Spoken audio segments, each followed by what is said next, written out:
Արդարադատությունը ժողովրդի վրեժխնդրությունն է։ Ռուբեն Ռուբինյան, արդարադատության մասին ձեր պատկերացումը տոհմացեղային է։ Գուցե այսուհետ ավելի ճիշտ կլինի ձեր ազգային ժողովի նախագահի պաշտոնն անվանել ցեղապետին կից ավագների խորհրդի նախագահ։ Դուք շփոթել եք խորհրդարանական հանրապետությունը տոհմացեղային խորհրդի հետ։ Միայն այդ դեպքում է հնարավոր հասկանալ, թե ինչու է ազգային ժողովի նախագահը անաչառ արդարադատության փոխարեն խոսում ժողովրդի վրեժխնդրության մասին։ Ժողովրդավարական իրավական պետությունում կա հստակ տարբերակում։ Այո, պետությունը կարող է եւ պետք է պատժի ենթադրյալ հանցագործին, բայց առաջնային են օրինականությունը, անկախ դատարանը, համաչափ պատիժը, անմեղության կանխավարկածը։ Ձեր այդ հայտարարությունը իրավական պետության չգոյության մասին է եւ սպառնալիք է հենց այն ժողովրդի համար, որի անունից դուք խոսում եք։ Իդեպ դուք ո՞ր ժողովրդի անունից եք խոսում։ Այն ժողովրդի, որի յուրաքանչյուր 5-րդ քաղաքացին աղքատ է, մինչդեռ ըստ հետքի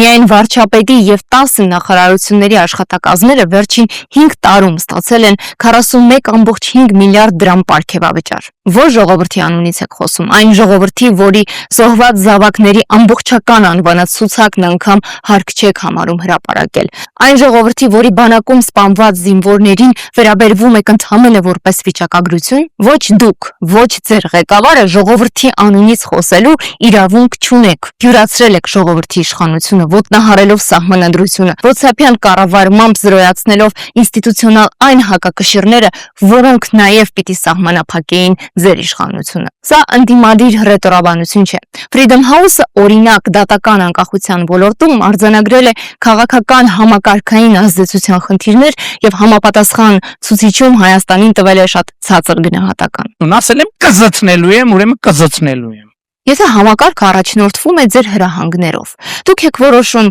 ով նստի, երբ նստի, ինչ պայմաններում նստի, ապա ինչու ենք հարկատուներից հաշվին դատարան պահում։ Գուցե այդ բյուջեն ուղղեք Պարչաբենդին։ Ունեմ լեգիտիմություն։ Չնայած ԿԸՀ պաշտոնական արդյունքներով դուք ձևավորել եք իշխանություն,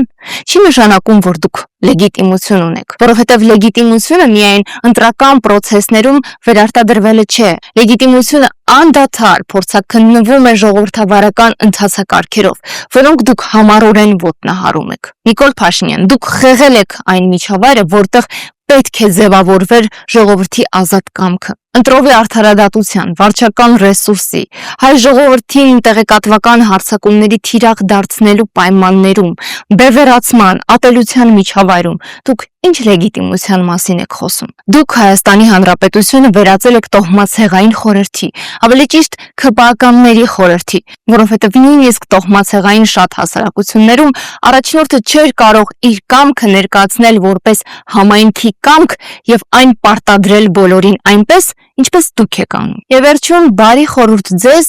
ձերոնց, այդ թվում ցեղապետին կից ավագների խորհրդի նախագահին Ռուբեն Ռուբինյանին։ Դուք ինչքան հնարավոր է քիչ խոսեք ժողովրդի վրեժի ու վրեժխնդրության մասին։